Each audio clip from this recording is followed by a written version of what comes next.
Clonazepam क्या है, किस कैटेगरी का ड्रग है, किस तरह काम करता है, जनरली किन केसेस में एडवाइजेबल है, क्या डोजेज रहती है, क्या इंपॉर्टेंट प्रिकॉशंस हैं जो इसके साथ माइंड में रखनी है और इसके साइड इफ़ेक्ट्स। क्लोनाज़ेपाम एक बेसिकली एंटी कन्वल्सेंट या एंटी एपिलेप्टिक ड्रग है जो कि बेंजोडाइज़ेपिन कैटेगरी में आता है। बेंजोडाइज़ेपिन जो ड्रग्स होते हैं जो कि ट्रैंक्विलाइजर्स होते हैं। ट्रैंक्विलाइजर्स उन ड्रग्स को कहा जाता है जो हमारी माइंड को शांत रखने में, हमारी ब्रेन एक्टिविटी को कूल डाउन करने के काम आती हैं।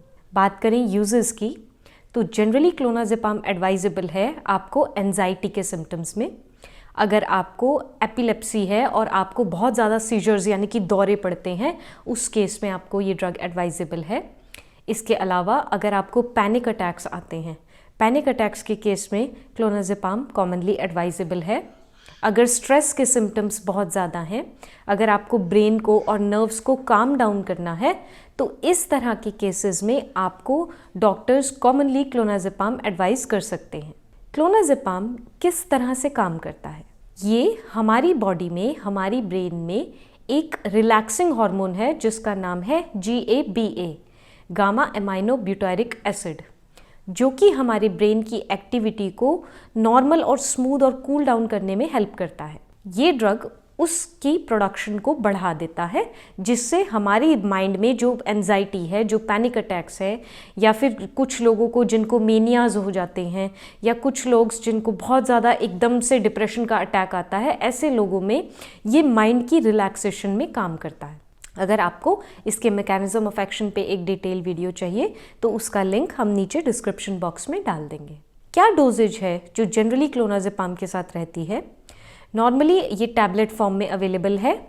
0.25 मिलीग्राम्स या 0.5 मिलीग्राम में डॉक्टर आपको ट्वाइस या थ्राइस डेली की डोज पे एडवाइस कर सकते हैं।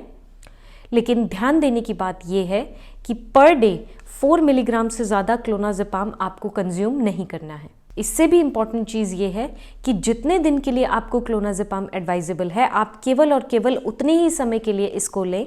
ओवर यूज़ के साथ इसकी एडिक्टिव प्रॉपर्टीज़ भी देखने को सामने आई हैं।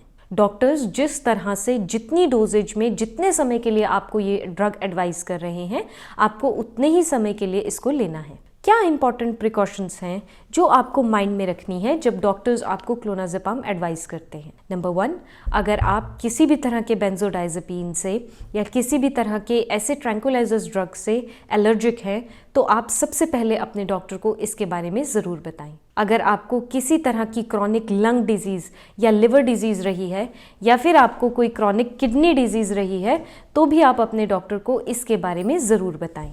यहाँ ध्यान देने की चीज़ ये है कि अगर आपको कभी ग्लूकोमा रहा है, यानी कि अगर आपकी आई साइट पे कभी इफ़ेक्ट पड़ा है, आई में इंटरनल प्रेशर बढ़ने की वजह से, उस कंडीशन के बारे में भी आपको अपने डॉक्टर को ज़रूर बताना है। प्रेगनेंसी और ब्रेस्ट फीडिंग में इसके काफ़ी सीरियस साइड इफ़ेक्ट्स देखने को मिले हैं, तो आप अपने डॉक्टर को पहले ज़रूर बताएं अगर आप प्रेगनेंसी प्लान कर रहे हैं या फिर आप प्रेग्नेंट हैं तो। ध्यान देने की चीज़ ये है कि क्योंकि क्लोनाज़ेपाम हमारी बॉडी में जाके हमारी ब्रेन की रिलैक्सेशन पे आता है, तो ये एक पेशेंट में ड्राउजीनेस को लीड कर सकता है, आपकी अलर्टनेस को कम कर सकता है। तो आपको ड्राइविंग अवॉइड करनी है, आपको जिस काम में आपको अलर्टनेस रिक्वायर्ड है वो काम अवॉइड करने हैं क्लोनाज़ेपाम लेने के बाद। कुछ इंपॉर्टेंट प्रिकॉशंस में एक चीज़ और जो आपको ध्यान में रखनी है कि वो ये है कि जब आप इसके ओवर यूज़ पे या ज़्यादा लंबे समय तक क्लोनाज़ेपाम को यूज़ कर रहे हैं, तो एक टेंडेंसी को देखने को मिलती है कि माइंड में इतना ज़्यादा एक लेवल पे सुसाइडल लेवल तक टेंडेंसी पहुंच जाती है। इस तरह के अगर आपको केसेस सिम्टम्स देखने को मिलते हैं, तो आपको ज़रूर और ज़रूर अपने डॉक्टर से सलाह लेनी है और तुरंत अपने डॉक्टर को कॉन्टैक्ट करना है। कुछ कॉमन साइड इफ़ेक्ट्स जो क्लोनाज़ेपाम के साथ देखे जाते हैं वो हैं, अगर आपको डिजीनेस हो रही है, अगर आपको अनईजीनेस हो रही है, अगर आपको थिंकिंग में, प्रॉपर थिंकिंग में प्रॉब्लम आ सकती है, इसके अलावा चीज़ें भूल जाना, ये बहुत कॉमन साइड इफ़ेक्ट्स हैं जो क्लोनाज़ेपाम के साथ देखने को मिलते हैं। कुछ सीवियर साइड इफ़ेक्ट्स की अगर बात करें तो आपके फेस पे स्वेलिंग आ सकती है। उसके अलावा आपको ब्रीदिंग प्रॉब्लम्स यानी कि सांस लेने में आपको बहुत दिक्कत हो सकती है। उसके अलावा स्किन में रैशेस हो सकते हैं, या कोई भी एलर्जिक सिम्टम अगर आपको नॉर्मल लेवल से ज़्यादा लग रहा है, बहुत ज़्यादा आपको वो बॉदर कर रहा है, तो आप अपने फिजिशियन की तुरंत सलाह लें और उन्हीं की सलाह पे आप इस ड्रग को बंद करें या ख़त्म करें। होपफुली ये वीडियो आपको पसंद आई होगी। अगर वीडियो अच्छी लगी तो इसको लाइक शेयर सब्सक्राइब ज़रूर करें। Thank you.